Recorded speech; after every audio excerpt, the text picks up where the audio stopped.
안녕하세요. 결혼 이야기 오가는 중에 신혼집까지 장만했는데 결혼식 올리기 전에 리모델링 끝나자마자 결혼식 강행하지 않고 파혼을 선택한 20대 후반의 여자입니다. 부모님들이 자식 고생하는 거 보기 싫어하는 만큼 자식들도 부모님 고생하는 거 보기 싫어하는 게 당연한 마음이겠지요. 그런데 그 마음 때문에 파혼하게 되었습니다. 저보다 저희 부모님이 이 결혼에 대해서 저보다 더 적극적인 편이셨어요. 그도 그럴 게 제가 원래 결혼에 대해서는 크게 욕심이 없는 편이었거든요. 결혼하면 언젠가 내 경력도 포기해야 할 날이 올 수도 있다는 생각을 하니 그때부터 결혼 욕심이 싹 사라졌었어요. 아이들은 좋아하는 편이지만 그거야 조카들이나 먼저 결혼한 친구네 애들을 어쩌다 한 번씩 볼 때나 좋은 거지. 아무리 눈에 넣어도 아프지 않을 아이들이라지만 당장 그 아이들 때문에 경력을 포기해야 할 순간이 오게 되니 선뜻 결혼 생각이 나지 않더라고요. 그래서 비혼주의까지는 아니지만 제가 경력도 어느 정도 만족할 위치까지 올라가고 그리고 해보고 싶은 거 얼추 다 해보고 그때쯤 가서 결혼을 하겠다는 식으로 집에 이야기했던 적이 있어요. 부모님은 그때 가서 나이 40 가까이 먹고 너랑 결혼한다는 사람이 있기나 하겠냐고 저를 이해 못하시겠다는 눈치셨지요. 그런 딸이 난데없이 30도 되기 전에 결혼을 하겠다 하니 저희 부모님 입장에서는 저보다 더 적극적일 수밖에 없으셨을 거예요. 뭐 결국 파혼을 하게 되었지만 제가 결혼을 결심한 이유 자체만 두고 본다면 굉장히 단순합니다. 결혼 이야기 오가면서 진짜 본 모습을 알게 돼서 끝내긴 했지만 연애할 때는 제법 남자친구와 사이가 좋았거든요. 그리고 무엇보다 남자친구가 저랑 비슷한 생각을 가지고 있었기도 해요. 저는 결혼을 늦게 하자는 취지였지만 남자친구의 경우에는 살짝 달랐습니다. 남자친구는 아예 아이 없이 사는 딩크의 삶을 원했거든요.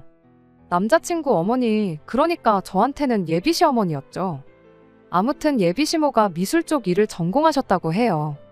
결혼 전에는 그쪽 업계에서 실제로 일을 하고 있었다던데 결혼 후에 남자친구 태어나면서 경력을 포기하고 전업주부의 길을 선택하셨다고 해요. 그런데 예비시모는 그 경력을 포기한 게 문내 아쉬움이 남았었나 보더라고요. 당시 예비시모와 비슷한 스펙으로 회사 생활을 같이 하던 사람이 있는데 그 사람이 요즘 TV에도 간간히 나오는 소위 업계에서 잘 나가는 사람이 됐다고 하더라고요. 남자친구 어머니가 TV에 그 사람 나오는 장면만 보면 한숨을 그렇게 내쉬면서 안타까워 하셨다고 해요. 저 자리에 있는 게 저 사람이 아니고 당신일 수도 있었다면서 말이에요. 인생에 만약이라는 게 없다곤 하지만 남자친구 입장에서는 어머니가 자기 때문에 전업주부의 길을 택하게 되었고 꿈을 포기하게 된 게 아닌가 하는 생각을 은연중에 갖게 되었나 보더라고요. 그래서 자기 배우자는 아이 때문에 경력을 포기하지 않게 해야겠다는 생각이 들었고 그 생각이 점점 딩크로 사는 삶을 추구하게 되었다고 합니다. 말씀드린 대로 연애하면서 별 문제 없었고 이러나 저러나 제가 결혼에 관해서 가장 크게 걱정하는 문제라고 생각했던 것들이 너무 손쉽게 해결이 되니 결혼을 딱히 하지 말아야겠다는 생각이 조금 줄어들었어요. 그렇게 갑작스럽게 결혼을 결정하게 되었는데 저희 부모님이 정말 뛸 듯이 기뻐하셨어요. 아이 없이 살기로 했다는 말에는 조금 충격을 받으신 것 같긴 했지만 그거야 살다 보면 바뀔 수도 있다고 생각하신 것 같았고요. 아무튼 제 결혼에 쌍수를 들고 반기며 뭐 필요한 게 있으면 전부 다 해주겠노라고 하실 정도로 제 결혼에 적극적이셨지요. 그게 어느 정도였냐면 누가 부탁한 적도 없고 제가 물어본 적도 없는데 저희 살 신혼집을 해주신다고 하셨을 정도였거든요. 남자친구랑 제가 모아놓은 돈이 제가 7천, 남자친구 8천에서 1억 5천이었고 거의 반반 결혼이나 다름없는 상황이었습니다. 모자란 부분은 대출을 받아서 양가 지원 없이 결혼하자고 벌써 남자친구하고 이야기가 되어 있던 상황이었고요. 난데없이 집을 해주신다는 말이 솔직히 감사하기도 했고 좋은 점도 있었지만 무척 당황스러웠어요. 왜냐하면 그 말을 저 혼자만 있을 때 한 게 아니고 저랑 남자친구 2사람 불러놓고 집을 해주시겠다고 말을 하셨거든요. 이쪽 지역이 서울은 아니다 보니 집값이 서울에 비해 많이 저렴한 편이긴 하지만 그래도 요즘 집이 한 푼 두 푼 하는 게 아니잖아요. 제가 부모님 상황을 뻔히 알고 있었는데 안 봐도 두 분 노후 자금에 손을 대신 거구나 싶었습니다. 그래서 남자친구한테 어차피 은행에 대출받기로 한 건데 차라리 우리 부모님께 돈을 빌리는 걸로 하고 매달 은행이자보다 싸게 해서 얼마씩 갚아드리면 안 되겠냐까지 물어봤지요. 남자친구는 주신다는데 그걸 받아야지 뭐하러 거절을 하느냐고 하더라고요. 솔직히 틀린 말이 없어서 제가 반박을 할 수 없었어요. 저희가 해달라고 한 것도 아니고 먼저 해주시겠다고까지 하신 거였으니까요. 남자친구는 저희 부모님이 그렇게 하기로 정한 거면 분명히 제가 모르는 다른 믿는 구석이 있으실 거 아니겠냐 하는 생각이더라고요. 그리고 만에 하나 정말 노후 자금을 가지고 해주시는 거라면 대출이자 생각해보면 그게 몇 년치 모이면 엄청 큰 목돈인 거 알지 않느냐고. 차라리 이자 없이 집 구하고 시작해서 알뜰살뜰 저축하고 그렇게 이자 안 내고 아낀 돈 잘 굴려서 나중에 저희 부모님이 진짜로 자식들한테 경제적인 원조가 필요하게 되면 그때 가서 우리가 생활비로 갚아드리면 되는 거 아니냐고 하더군요. 어차피 우리 딩크로 살면 애도 없을 텐데 맞벌이 생활 못해도 몇십 년은 할 텐데 돈 모으는 게 어려운 일이겠냐고. 일시불로 받아서 나중에 갚는다고 생각하면 되는 거라고 하는데 틀린 말이 딱히 없어서 제가 뭐라 따져 물을 수가 없었습니다. 그렇게 엉겁결에 신혼집을 지원받게 되었어요. 막상 저도 받기로 정하니 마음도 편하고 좋은 점만 생각해보니 기분은 좋았습니다. 이후로 저는 어머니와 같이 저랑 남자친구 직장에서 가까운 곳에 교통 괜찮고 투자가치 있을 법한 아파트를 물색하기 시작했지요. 실제로 인터넷 말고도 실제로 찾아가 보기도 했는데 마땅히 마음에 드는 곳이 나타나지는 않았어요. 제가 어머니랑 같이 집을 알아보고 있었기 때문에 어머니가 집을 해주시는 돈이 얼마나 되는지는 대충 감을 잡고 있었어요. 3억 5천을 넘기지 않는 선에서 괜찮은 집을 구해주실 생각이셨던 것 같아요.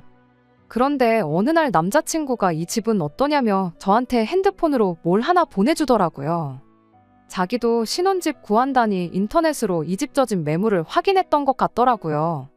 그런데 남자친구가 집이라고 보내준 게 현재 시세 7억 정도 하는 신축 아파트를 보내왔습니다. 저희 어머니 예산의 2배나 되는 집이었지요. 게다가 진짜 문제는 그 집이 신축이지만 투자 가치는 눈꼽만큼도 없는 그런 집이었다는 거예요. 남자친구가 손가락이 있으면 인터넷에 그 아파트 이름만 대충 쳐도 안 좋은 이야기가 화면 전부를 차지할 정도로 가득한 아파트였는데 그 집이 어떻냐고 보내오는 걸 보니 어이가 없었지요. 어디 유튜브에서 보고 저러는 건지 그 아파트 가격이 최고점일 때가 10억 가까이 됐다며 3억이나 싸게 사는 거라는 식으로 말을 하더라고요. 세일도 이런 세일이 없다며 신혼집은 그 집으로 가면 어떻냐고 자꾸 물어보는데 신도시 개발 열풍에 얻어걸려 지어진 하자투성이 아파트인 걸 떠나서 이미 집값이 부모님 돈에 저희 모아놓은 돈까지 합쳐도 턱없이 모자란 상황이라 그건 안 된다 했습니다. 이 집은 예산도 초과하고 좀 아닌 것 같다고 솔직하게 말했더니 남자친구 한다는 소리가 자기는 신축 아니면 살기 싫답니다. 그 말에 답답해서 제가 그러면 당신도 집에서 돈 좀 지원받아 오라고 어차피 반반 결혼하기로 했는데 똑같이 받아오면 그 집에서 신혼살림 차릴 수 있겠다고 이야기해줬죠. 그랬더니 우리 엄마는 집 해준다고 해준 적도 없고 아마 그 정도 돈도 없으실 거다 하면서 안 된다는 식으로 말을 하더라고요. 그러면 불만 갖지 말고 집 해준다는 사실만 해도 감사하다 생각하고 형편대로 살라고 한마디 하고 말았지요. 그때까지만 해도 남자친구가 특히 엄마 일에는 니네 엄마 다르고 우리 엄마 다르다 하는 그런 성격이라는 걸 전혀 눈치채지 못했습니다. 아무튼 그렇게 발품 팔다가 괜찮은 집을 구하게 되었어요. 급매물로 나온 덕분에 가격도 다른 집에 비해 엄청 괜찮기도 했고 애매하게 오래된 아파트라 주변에 재개발 호재도 있었지요. 출퇴근하기에 주변 대중교통도 잘 돼 있고 게다가 이 근처에 새로 지어진 신도시랑도 인접해 있어서 그건 그거대로 신도시에 새로 지어진 인프라들을 이용하기에도 아주 용이한 곳이었습니다. 신축 노래 부르던 남자친구도 막상 아파트 계약 다 끝내고 나서 잔금 치르고 열쇠 받아 집에 들어갔더니 기분 하나만큼은 좋아 보이더라고요. 그러다 문제가 생긴 게 하나 있으니 그게 명의 문제였어요. 제 명의로 집을 계약했다는 사실을 알고는 엄청 서운해하더라고요. 우리 부모님 돈으로 나한테 사준 집이나 마찬가지인데 당신이 아쉬울 게 뭐가 있느냐 했지요. 혼인신고도 일부러 몇 년 살아보고 하는 사람들이 대다수인데 진명이도 그렇게 생각해보면 다를 게 없지 않냐고 했습니다. 남자친구는 그래도 기분이라는 게 있는데 좀 서운하다는 식으로 나왔지만 결국 더 대꾸할 말이 없었는지 순순히 인정을 했어요. 대신 저도 이 집을 평생 제 명의로 두려는 생각은 아니었지요. 혼인신고 안 한 부부들이 평생 혼인신고 안 하는 게 아닌 것처럼 저도 제 명의로 두고 있다가 어느 정도 남자친구와 부부 사이로 몇 년 살아보고 확신이 생기거든 그때 공동명의로 바꿔도 되는 부분이라고 생각했거든요. 그리고 남자친구한테 공동명의 아닌 게 그렇게 문제가 된다면 이 신혼집에 들어가는 혼수부터 리모델링 비용도 전부 다 내가 모아놓은 돈으로 할 테니 당신이 모아놓은 돈은 고스란히 당신이 관리하고 있다가 나중에 만약에 이 집을 공동명의로 돌리게 된다면 그때 가서 재산을 합치는 걸로 하자고 제안을 했지요. 그리고 그렇게 하면서 이 집 명의 문제 가지고는 더 이상 아무 문제 제기도 하지 말고 불만 갖지 말라고 딱 못을 박아놓았어요.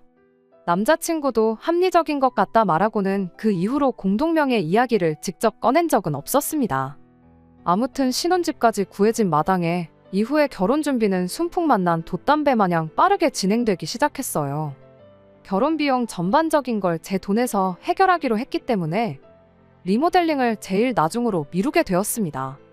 그렇게 결혼식 날짜까지 다 잡고 청첩장까지 다 돌렸고 결혼식을 2달 앞둔 시점에서 리모델링 공사를 시작하게 되었어요. 리모델링 또한 저랑 저희 어머니가 직접 여러 업체에 견적 내보고 발품 팔아가며 가장 괜찮아 보이는 곳에 의뢰를 하게 된 거였습니다. 남자친구는 뭐 하나 도와준 게 없었어요. 공사 시작한 첫날에 궁금해서 퇴근하고 남자친구랑 같이 신혼집 구경 가자고 찾아갔어요. 벽지며 장판이며 샷이며 다 뜯어놓은 상황이었고 진행 과정이 생각보다 더 빠른 것 같아 안심이 되는 차였는데 저희 맞은편 앞집에서 인기척을 느꼈는지 문 열고 나와서는 저희한테 인사를 하더라고요. 그런데 현장일 하시는 분들 중 몇 명이 공사 중인 집에서 담배를 그냥 태우시는 것 같다. 그런데 그 냄새가 복도며 계단으로 해서 엄청 번지는 것 같다는 이야기를 해주셨어요. 거기에 노래도 엄청 크게 틀어놓고 이래서 첫날인데도 아주 주변 이웃분들 불만이 이만저만이 아니었다는 이야기를 해주더라고요. 그분들이야 공사 끝나면 이 집에 어지간해선 2번 다시 올 일이 없겠지만 계속 살아야 하는 저희는 경우가 다르잖아요. 그래서 업체에다 전화해서 현장일 하시는 분들 고생 많으신 건 알지만 이웃분들 불만 없게 조치 좀 잘 좀 취해달라고 부탁했네요. 잘 해결된 줄 알았는데 그게 또 아니더라고요. 공사 시작하고는 철거 작업 위주다 보니 첫날 말고는 일부러 집에 들를 필요가 없었는데 3일 차인가 또 진행 상황이 궁금해서 다녀와 봤더니 이웃분이 또 어떻게 알고는 쫓아나와 오히려 노래소리도 더 커지고 흡연도 지정된 장소가 아니라 아무 데서나 한다는 이야기를 또 하시는 거예요. 이래선 안 되겠다 싶어서 현장 감독까진 아니지만 중간중간 직접 가서 확인하고 그러는 게 좋겠다는 생각이 들었습니다. 그런데 그거 확인하겠다고 제가 회사에 휴가를 내기도 그렇고 어떻게 하는 게 좋으려나 애매한 와중이었어요. 그걸 어머니께서 도와주시겠다고 하셨던 거고요. 뭐 공사하는 시간 내내 관리 감독 하신다고 그걸 지켜보고 계시는 게 아니고 중간중간 직접 집에 들르는 식으로 확인을 하겠다고 하시더라고요. 그러면서 현장일 하시는 분들한테 음료도 가져다 드리고 주전부리 할 것도 챙겨다 주시고 그랬어요. 그렇게 하다 보니 다음에 그 이웃분 말 들어보니 흡연 문제도 그렇고 소음 문제도 많이 해결됐다고 잘 해결해줘서 고맙다는 이야기까지 들었습니다. 그러다 마지막 일주일을 남기고 저희 어머니가 개인 사정으로 3일 정도 현장에 못 가는 상황이 되었어요. 그래서 남자친구한테 어머님 보고 3일 중 하루 이틀만이라도 대신 가달라 부탁드리면 안 되냐고 물어봤죠. 그런데 남자친구가 한다는 소리가 공사하느라 먼지투성이일 텐데 거기에 엄마를 어떻게 보내냐고 여태 아무 일 없었는데 3일 안 간다고 무슨 일 생기는 거 아니라며 싫다고 거절을 하더라고요. 마지막 일주일이라 벽지며 먼지 날 만한 건 거의 다 끝난 상황인데 먼지 탓을 하는 것도 어이가 없었고 진짜 먼지 풀풀 날리는 공사 현장인 시기에는 저희 어머니가 매일같이 다니셨는데 그때는 저희 어머니 고생하신다는 둥 말 한마디 없었으면서 저렇게 나오니 엄청 서운했습니다. 저희 어머니한테 제가 휴가를 내서라도 하루 정도 다녀오겠다 했는데 남자친구랑 같은 말을 하셨어요. 그간 해놓은 게 있어서 3일 안 간다고 뭐 달라질 것도 아니고 말 맞다나 큼직큼직한 건 다 끝났는데 문제 생길 거 없으니 걱정 말라고 하시면서 말이죠. 아무튼 그렇게 리모델링 공사가 완전히 다 끝이 나고 말았습니다. 같이 살 집이니 남자친구랑 공사 끝나자마자 찾아갔지요.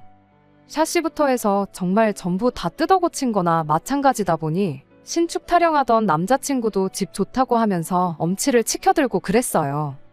그때까지만 해도 분위기 좋았고 중간에 사소한 거 몇 번 있기는 했지만 파혼까지 하게 될 거라고는 생각도 못했습니다. 리모델링 끝나고 이제 신혼살림 들어가면 되겠다고 생각했는데 잊어먹은 게 있었으니 입주 청소였습니다. 결혼식까지 한 달 정도 시간이 남아있기는 했는데 그래도 몇몇 가구나 인기 많은 모델은 품절 될 경우에 추가적으로 기다려야 하는 상황이 올 수도 있다고 해서 입주 청소를 서둘러 알아보게 되었습니다. 그래서 부랴부랴 남자친구랑 집 구경하고 데이트하러 나왔다가 근처 카페로 가서 입주 청소부터 알아보기 시작했네요. 남자친구는 같이 살 집인데도 별로 관심도 없어 보였고 저 혼자만 죽어라고 인터넷 검색해가며 알아보고 있었어요. 그런데 제 핸드폰을 쓱 보더니 남자친구가 기겁을 하면서 무슨 청소 꼴랑 하루 해주고 평당 10,000원씩을 받을 수가 있냐며 돈이 비싸다고 기겁을 하더라고요.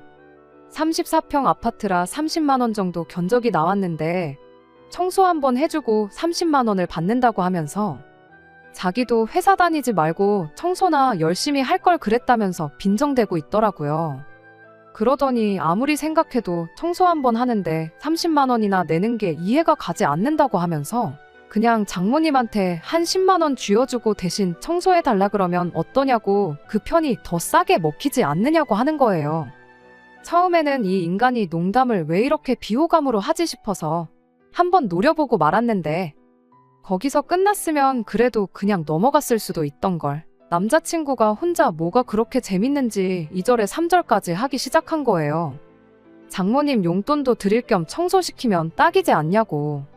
괜히 청소 한번 시키고 모르는 사람들 큰돈 벌어 고기 사 먹게 하지 말고 안 그래도 자기 어머니가 요즘 한우가 땡긴다고 하는데 청소비 아껴서 그 돈으로 고기나 먹으러 가자. 이딴 소리를 하더라고요. 그때 제 머릿속에 뚝 하는 소리가 들렸어요. 지금 꼴랑 10만 원 주고 그 힘든 입주 청소를 우리 엄마한테 시키고 그렇게 아낀 돈 가지고 지네 엄마 한우 사주자는 소리잖아요. 열받은 제가 남자친구한테 전 그렇게 돈이 아까우면 내가 너 30만 원 줄 테니까 10만 원으로 너네 엄마한테 입주 청소 시키고 남은 돈으로 한우 사 먹고 오라고 했지요. 그랬더니 남자친구는 지가 한 건 생각도 안 하고 저한테 지금 시어머니를 두고 니네 엄마라고 했냐고 그것도 모자라 시어머니를 청소부 취급을 한 거냐고 하면서 저보고 제정신으로 하는 소리냐고 개거품을 무는 거예요. 사과해도 모자랄 판에 성질을 내는 남자친구한테 뭐 약이라도 잘못 먹고 나온 거냐고 했어요. 방금 전까지 장모한테 10만 원 주고 청소시키자고 한 게 누군데 그딴 소리를 하고 있냐고 따졌지요. 그랬더니 남자친구가 장모랑 우리 엄마랑 상황이 같냐고 하는 겁니다. 그래서 다를 건 뭐냐고 사위는 장모한테 입주 청소 푼돈 주고 시켜도 되고 며느리는 시어머니한테 부탁도 못하는 거냐고 따졌더니 그때 가선 자기도 할 말이 없는지 입만 꾹 닫고 있더군요. 그러다 한참 생각을 하고 한다는 소리가 자기 어머니 왕년에 예술하셨던 거 기억 안 나냐고. 몸이 약해서 집에서 대청소 조금만 하면 허리가 아파 하루 종일 누워 계시는데 그 힘든 입주 청소를 어떻게 시키겠냐고 그래서 그렇게 예민하게 나온 거라고 말을 하더라고요. 어차피 장모님이 그동안 우리 집 공사할 때부터 쭉 도와주시지 않았냐.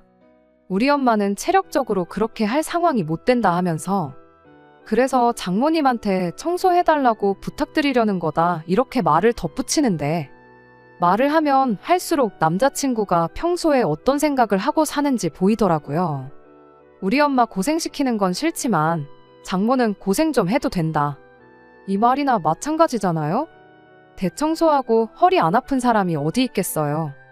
예술하던 예비시모는 몸이 뭐 휴지 조각으로 만들어져 있고 평생 일해온 우리 어머니는 몸이 뭐 강철로 만들어져 있답니까? 어이가 없어서 더 이야기할 것도 없겠다 싶었어요.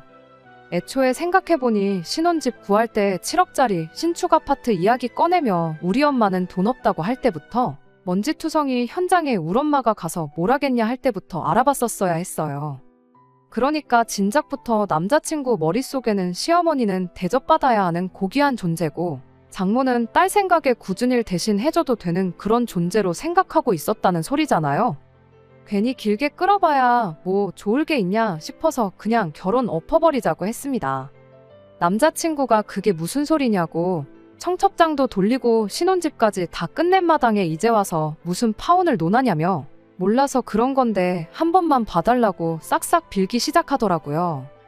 애초에 이건 몰라서 그랬다고 넘어가기도 힘든 문제라는 생각이 들었고 무엇보다 저희 집에서 집까지 해오는 마당인데 사실상 땡전 한 푼 가져오지 않는 거나 마찬가지인 남편이 저희 어머니를 식모 취급한 거나 마찬가지잖아요. 꾸역꾸역 이 결혼해봐야 무슨 일이 펼쳐질지는 안 봐도 비디오 같더라고요. 괜히 고쳐 쓴다고 결혼했다가 남편이 된 남자친구가 여전히 장모님을 장모님이 아니라 식모님 취급을 한다 그러면 저만 독박 쓰는 거나 마찬가지인데 괜히 나중 가서 재산분 할인이 어쩌니 해서 맨몸뚱이로 온 남자친구한테 뭐라도 나눠주겠다 생각하니 답도 안 나왔네요. 그래서 깔끔하게 파혼해버렸습니다. 결혼식 비용 다 제 돈으로 했고 몇 개는 취소하면서 위약금까지 발생해서 따지고 보면 몇백만 원 정도 손해보긴 했지요. 그런데 뭐 그게 손해겠어요? 그 돈 주고 시월드 문턱에서 유턴했다고 생각하면 큰 돈도 아니니까요. 잘못했다고 싹싹 비는 면상에다 대고 파혼하겠다고 한마디 했을 때 시원했던 속 생각하면 아쉽지도 않습니다. 게다가 뭐 전화위복이긴 하지만 요 몇 달 새에 집값이 조금 올랐어요. 지역이 재개발 지역으로 확정이 나기도 했고 주변에 부실 아파트 문제가 하나씩 터지니 오히려 수요가 이쪽으로 몰리기 시작해서 그렇다네요. 아직 30도 안 됐는데 결혼 조급하게 생각하지 않으려고요. 저희 부모님께는 죄송하게 되었지만 일단 제가 결혼도 안 하고 집을 받은 거나 마찬가지기에 부모님 앞으로 대신 제가 저축을 들고 있어요. 저는 집이 생겼으니 부모님 노후 자금 마련될 때까지 다시 돈이나 열심히 모아보렵니다. 끝까지 들어주셔서 감사합니다. 오늘의 사연은 여기까지입니다. 구독과 좋아요, 알람 설정 부탁드리고 더 좋은 사연으로 다시 찾아뵙겠습니다. 감사합니다.